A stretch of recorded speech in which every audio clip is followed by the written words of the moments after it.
Bismillahirrahmanirrahim. Alhamdulillah rabbil alamin. Salatu wassalamu ala asyrafil anbiya'i wal mursalin wa ala alihi wa sahbihi ajma'in.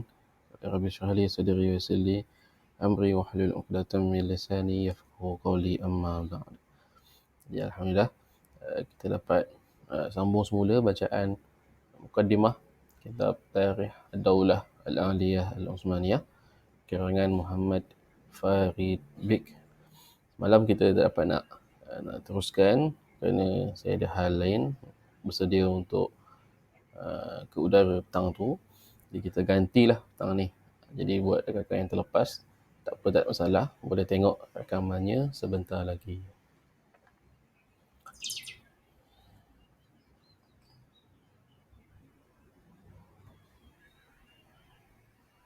Okey, jadi hari ni kita nak lihat ataupun kita nak sambung pembacaan kita berkenaan dengan zaman yang kedua, zaman kekhalifahan yang kedua selepas Khulafa Ar-Rasyidin, iaitu zaman pemerintahan Bani Abbasiyah.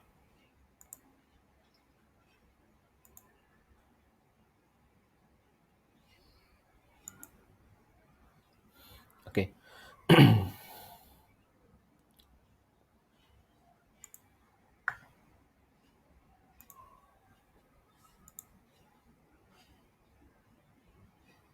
Tes. Okey, kita sambung bacaan kita pada halaman yang ke-14 atau 14 lah. Qala al-musannif rahimahullah ta'ala wa nafa'ana bi ulumihi fid dharain amin. Wa lam yahda'u balal Abbas min jihatil Umayyin illa ba'da an qatala minhum nahwu 90 rajulan qatalu darban bil amd thumma basata alaihim al-inta'i wa maddat mawaidi wa akala an-nas wa hum yasma'una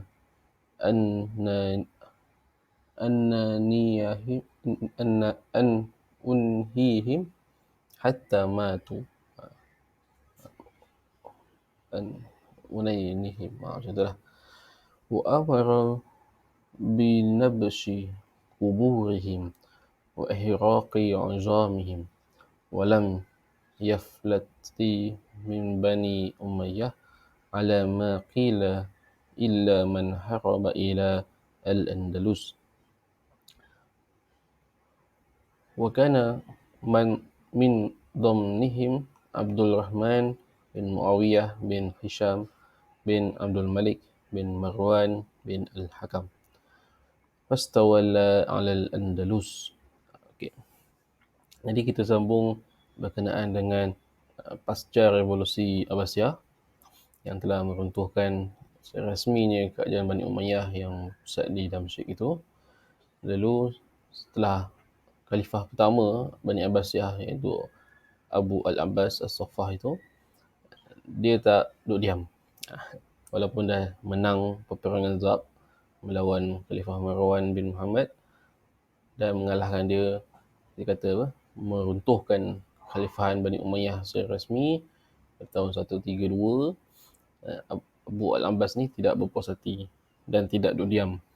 Apa yang dia buat adalah memburu saki-baki puak-puak ataupun keluarga Bani Umayyah ni, baik yang hidup yang diburu, dibunuh, yang mati pun diburu juga. Disebutkan di sini kubur-kubur mereka Bani Umayyah ni digali semula, kemudian dibakar tulang-tulang mereka. Wallahu a'lam. Wal-a'yazubillah. Kita kata kalau kita berada di zaman tu, kita boleh bayangkan betapa dahsyatnya peristiwa ini. Seolah-olah macam ada satu kedengkian, satu hasad, dendam yang kesumat. Orang yang dah mati pun dia sanggup duk bakar tulang-tulang di dalam kubur-kubur Bani Umayyah itu. Ada juga pendapat yang mengatakan kesemua Bani Umayyah itu, semua khalifah Bani Umayyah tidak tertinggal langsung. Semuanya pakat. Semuanya dibakar tulang-tulang mereka, digali kubur mereka. Melainkan seorang saja, iaitu Khalifah Umar bin Abdul Aziz rahimahullah. Begitulah cerita dia. Jadi di situ kat sini juga ada satu di dalam kekalutan puak-puak Bani Umayyah ni larikan diri, selamatkan diri apa semua, ada seorang individu daripada Bani Umayyah ni yang sempat melarikan diri. Sebab waktu tu dah kecoh kan, semua Bani Umayyah menjadi target. Jadi seorang ni namanya Abdul Rahman bin Muawiyah. Kalau kita tengok Abdul Rahman bin Muawiyah bin Hisham bin Abdul Malik bin Marwan. Dia ni nak kata ahli keluarga khalifah jugalah, tapi dia tak jadi khalifah. Jadi Abdul Rahman ni sempatlah, asalnya dia ni di penjara, tapi disebabkan oleh berlaku kekacauan Bani Umayyah pun dah jatuh, akhirnya dia dapat keluar daripada penjara tu, larikan diri pergi mana? Dia pergi ke Mesir, Afrika Utara, akhir sekali sampai ke wilayah yang terjauh Bani Umayyah tu, Al-Andalus. Jadi boleh dikatakan ketika mana Bani Umayyah jatuh di Damsyik, wilayah Al-Andalus masih lagi berada di bawah naungan Bani Umayyah. Jadi disebutkan sini wabakiyat fi aqabihi di sana 420. Jadi Bani Umayyah kekal memerintah Al-Andalus sehingga tahun 420. Walau qibal Abbas bil as-saffah likasrati safkihi ad-dima. Oh ya, tadi Abdul Rahman yang menyelamatkan diri pergi ke Andalus tu digelar sebagai Abdul Rahman Al-Dakhil, yang masuk ke Andalus. Dan manakala Khalifah Al-Abbasiyah yang pertama ni, Abu Al-Abbas, digelar sebagai As-Saffah, yang maksud si penumpah darah. Sebab banyaknya darah yang tertumpah ketika itu, untuk tujuannya adalah untuk memusnahkan ataupun menghancurkan pesaing-pesaing politik dia. Wa mata fi Zulhijjah sanah 136 wadufina bil Al-Anbar. Al-Anbar ni terletak di Iraq, satu tempat nama dia Anbar. Di situlah Khalifah pertama Abbasiyah ni, Abu Al-Abbas, disemandikan. Wa qad ahida bil khilafah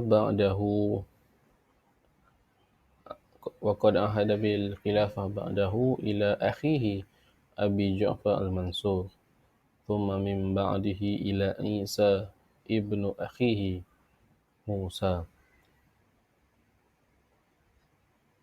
Wa fi sanah 137 baya Al-Mansur wa huwa Abdullah bin Ali li nafsihi fa arsala ilaihi Al-Mansur Aba Muslim Al-Khurasani fahazamahu haraba Abdullah wa baqiya mukhtafiyan ila sanah 139 hatta zafara bihi Al-Mansur wa qatalah.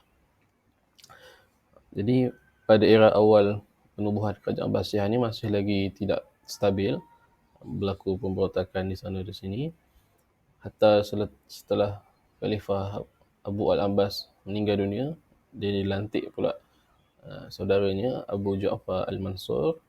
Berlaku pemberontakan daripada ahli keluarga Abbasiyah sendiri, iaitu dipimpin oleh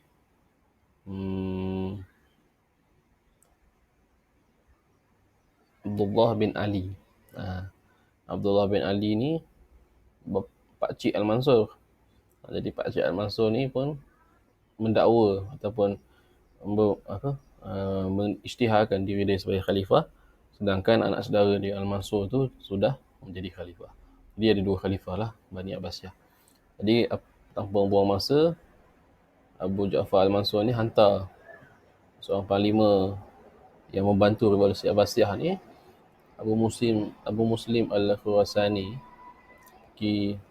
kalahkan Abdullah ni, sehingga akhirnya pemberontakan Abdullah bin Ali ni berjaya dipadamkan.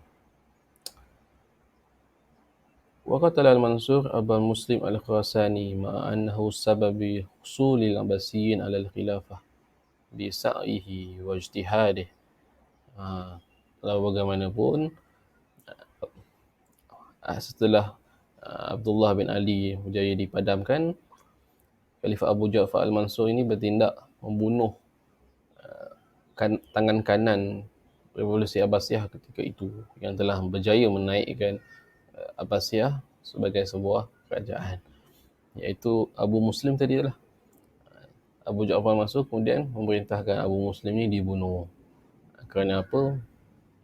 Barangkali mungkin kerana takut Abu Muslim ni lebih berkuasa daripada Abbasiyah, jadi dibunuh siap-siap. Jadi begitulah politik kan. Kadang-kadang musuh kita ni menjadi kawan, kadang-kadang kawan kita pun boleh jadi musuh. Jadi kita tak boleh nak kata apalah. Jadi begitulah cerita dia. Jadi Abu Muslim Al-Khurasani ni dah dibunuh, maka tinggallah kekuasaan itu berpusat kepada Khalifah Bani Abbasiyah yang ketika itu dipimpin oleh Khalifah Abu Ja'far Al-Mansur.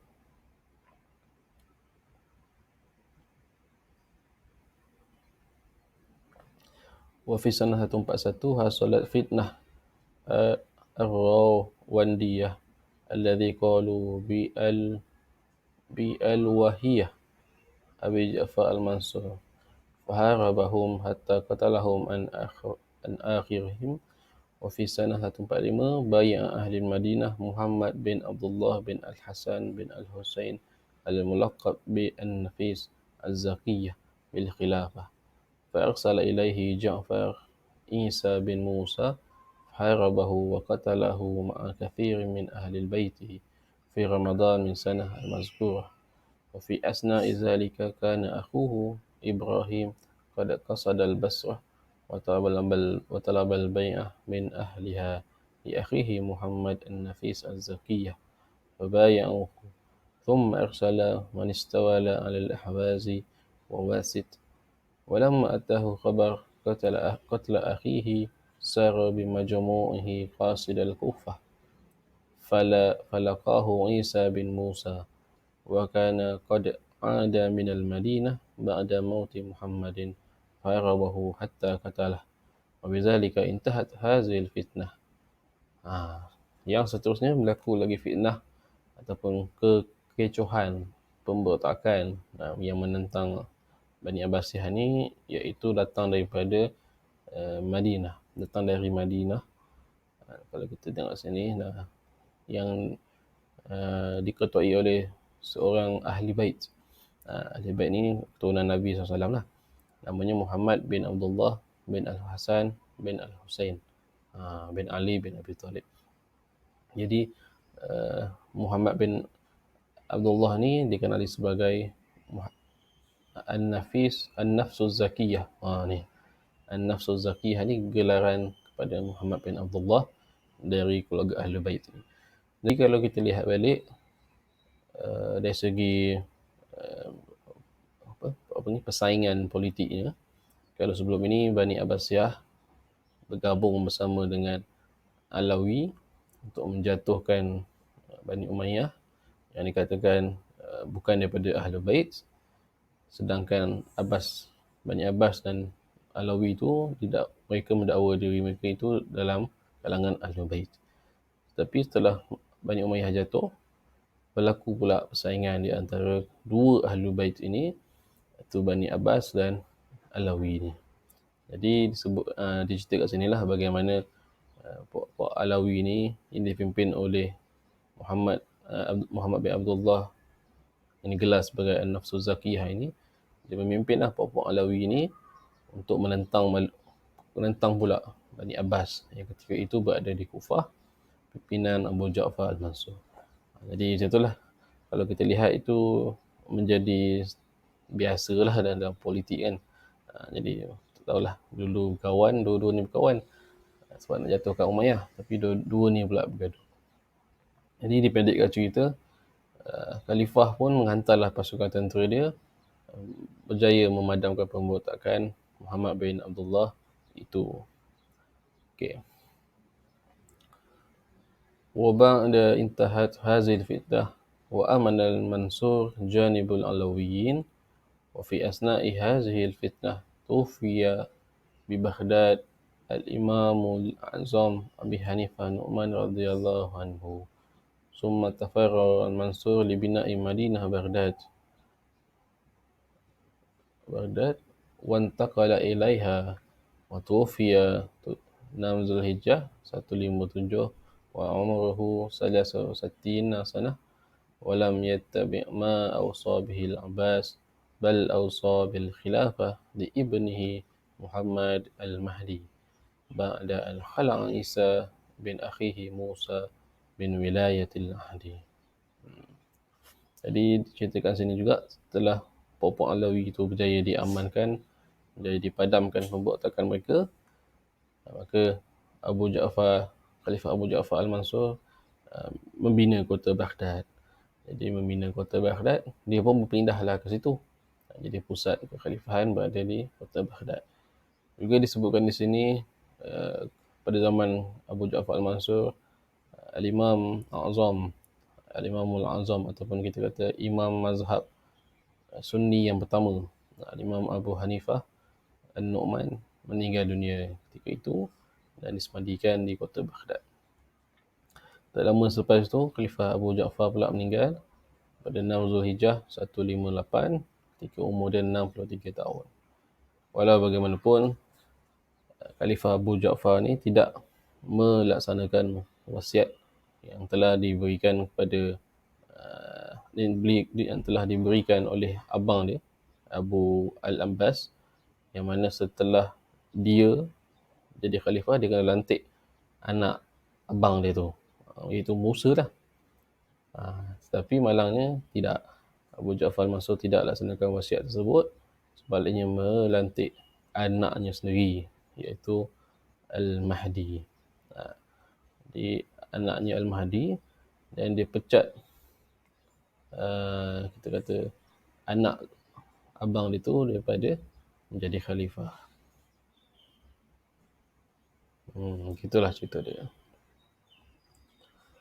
Jadi keturunan Bani Abbasiyah sejak itu bersumber ataupun berpunca daripada khalifah kedua ni lah, Abu Ja'far Al-Mansur. Sedangkan khalifah pertama dan khalifah kedua ini, Abu Abbas dan Abu Ja'far ni adik-beradik. Gitulah cerita dia. Lepas tu ada lagi lah, di bawah-bawah tu adalah adik-beradik yang menjadi khalifah. So, seperti biasalah, dia mengikut kepada kesesuaian ketika itu, yang macam mana dia memilih khalifah. Sikit lagi.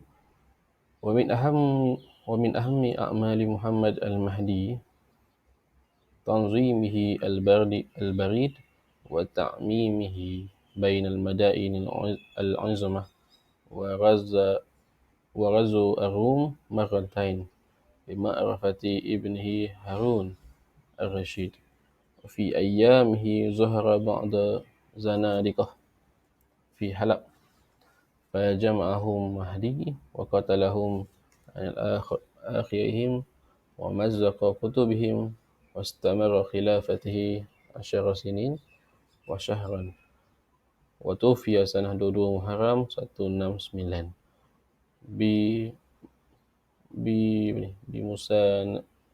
musanadan wa umrihi 43 sanah fa'akhaza waladihi Harun al-bai'ah li akhihi Musa al-Hadi alladhi kana yuharibu bi Jurjan wa fi khilafati Musa al-Hadi ibni Muhammad al-Mahdi Zahr al-Husain bin Ali bin al-Hasan bin al-Husain bin Ali bin Abi Talib wadda'a khilafah bil Madinah. Okay, stop sini. Jadi setelah Abu Ja'far Al-Mansur meninggal dunia, kemudian menjadi khalifah yang ketiga ialah Al-Mahdi ataupun Muhammad Al-Mahdi, anaknya Al-Mansur. Jadi disebutkan di sinilah antara sumbangan jasa Al-Mahdi ini menyusun sistem pos kan antara bandar-bandar besar, kemudian melakukan jihad perang di Rom sebanyak 2 kali. Kemudian ketika itulah Harun al-Rashid muncul. Harun al-Rashid ini anak kepada Al-Mahdi. Fi ayamihi, kemudian pada zaman Al-Mahdi ni ada muncul kumpulan Zindiq. Zindiq ni orang-orang yang sesat lah di Halab, Aleppo. Jadi Al-Mahdi mengetahui hal itu, kemudian menyerang mereka, menghapuskan kumpulan ini, membakar kitab-kitab mereka sehingga terhapuslah Faham Az-Zindiq di Halab ini. Itulah diceritakan. Kemudian beliau memerintah selama Asyara Sinin 10 tahun dan sebulan. Beliau meninggal dunia pada tahun 169 ketika umur 43 tahun. Kemudian setelah daripada Al-Mahdi meninggal dunia, kemudian diangkatlah pula anaknya yang bernama Al-Hadi.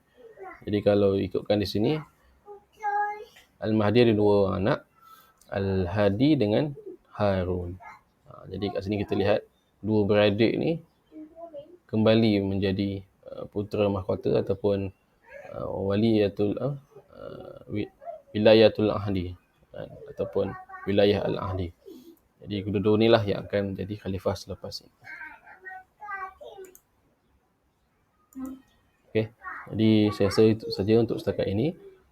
Minggu depan kita akan sambung cerita berkenaan dua orang beradik yang berkonflik ataupun untuk berkonfliklah sedikit untuk menjadi khalifah, iaitu Al-Hadi, Musa Al-Hadi dan Harun Rashid. Dah, itu saja untuk hari ini. Assalamualaikum warahmatullahi wabarakatuh.